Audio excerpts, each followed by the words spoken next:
So, hey guys, it's me again. Well,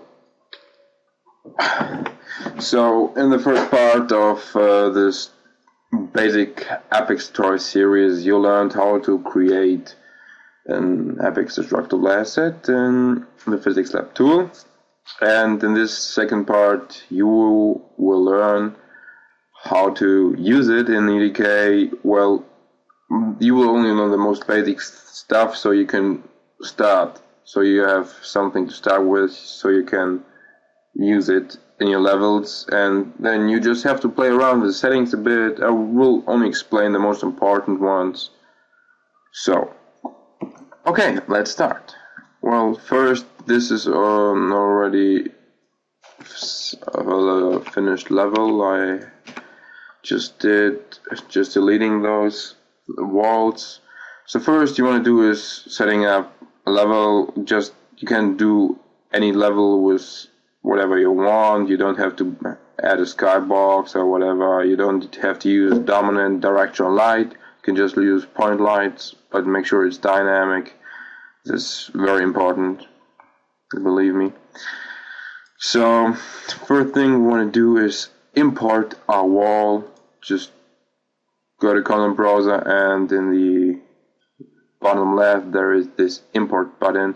Go to your Apex Destructible file, open it, give it a nice name, and voila, we're done.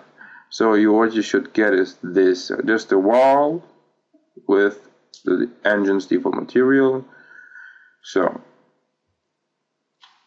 if you don't get this, you're probably using DirectX 11 version of the engine, and there is a problem with Apex Destructible in combination with DirectX 11 version, so you should only see pitch black if you use DirectX 11 version. If you don't, then you should do this. So if you want to use it, you have to switch to DirectX 9 version. So if you have done this, let's continue. First thing we want to do is change the material.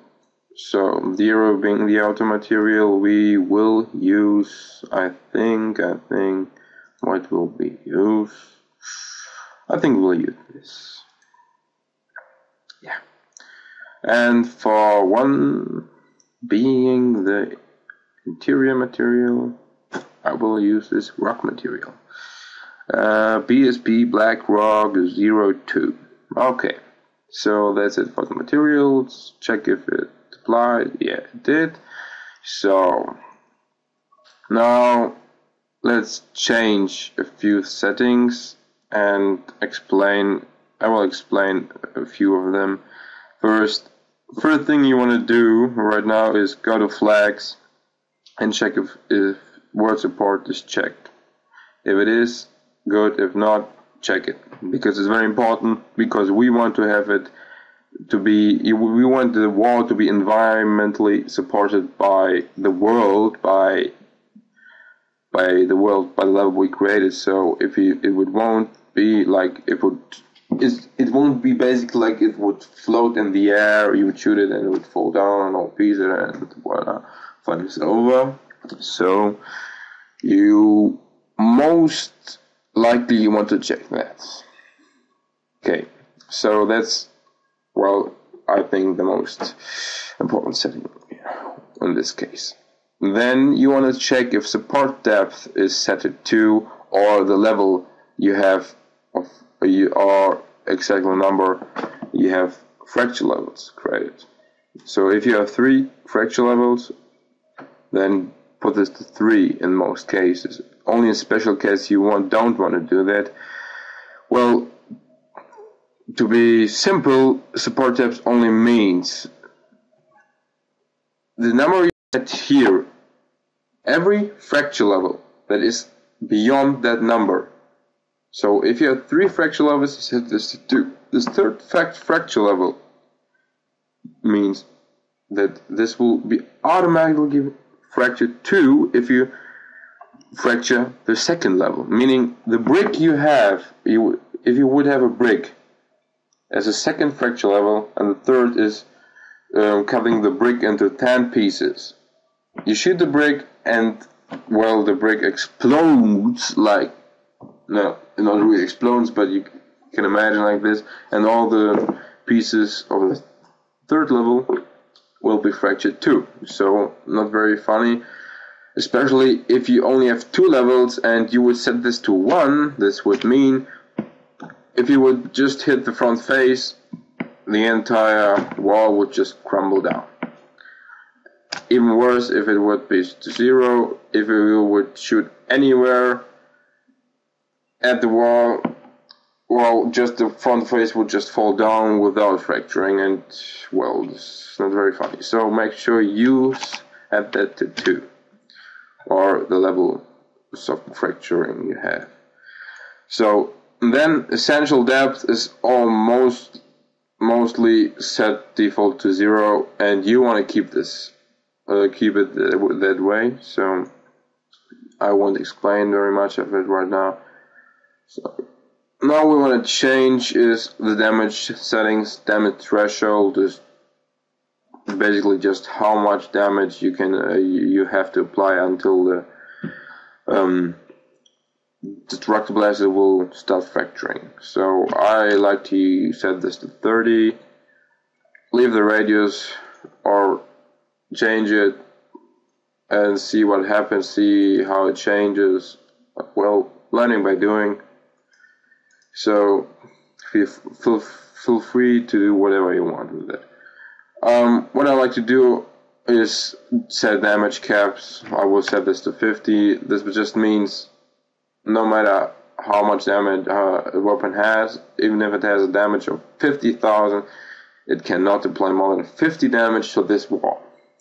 So you prevent, well, like, well, not so nice effects. Well, if you have 50,000 damage on the wall that only has 30 damage, you won't, and you shoot it, and you won't really see much of it afterwards.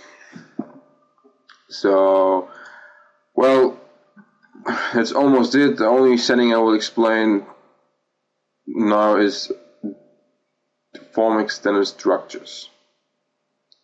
Well, in most cases you want to have this checked, because, well, let's say if you want to create a structure, well, a complex structure, not just, well, here you have the wall, just place a wall in the level, scale it up,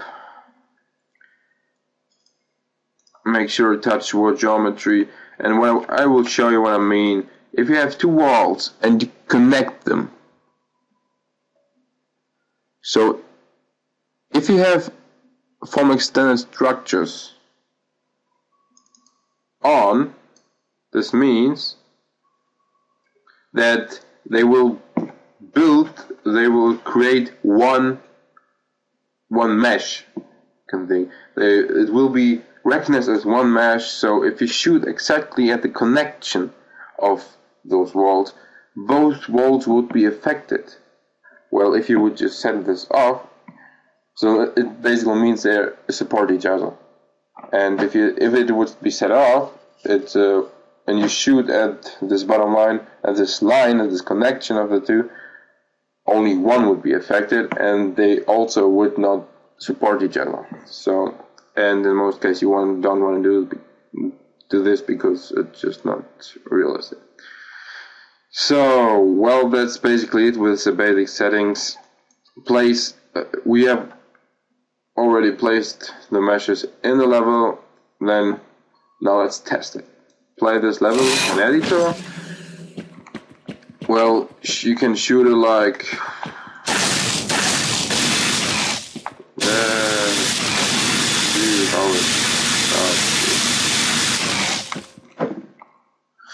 fracture. I will use another weapon. Feel free to do that too. Well, because I like to have a different effect like that. So flying a little bit. So now we have, in a short amount of time, set our first Apex Destructible Blast in our level and shot it, and it worked. So congrats, you did it. So, well, that's basically it for this video. I hope you enjoyed it. I hope you understood what I wanted to tell you. I hope you are now more clever than before and can work with this cool feature of the UDK. And I will, in the next weeks, I will publish more Apex tutorials, well, explaining more in-depth stuff, more, well, detailed, and covering problems, and just,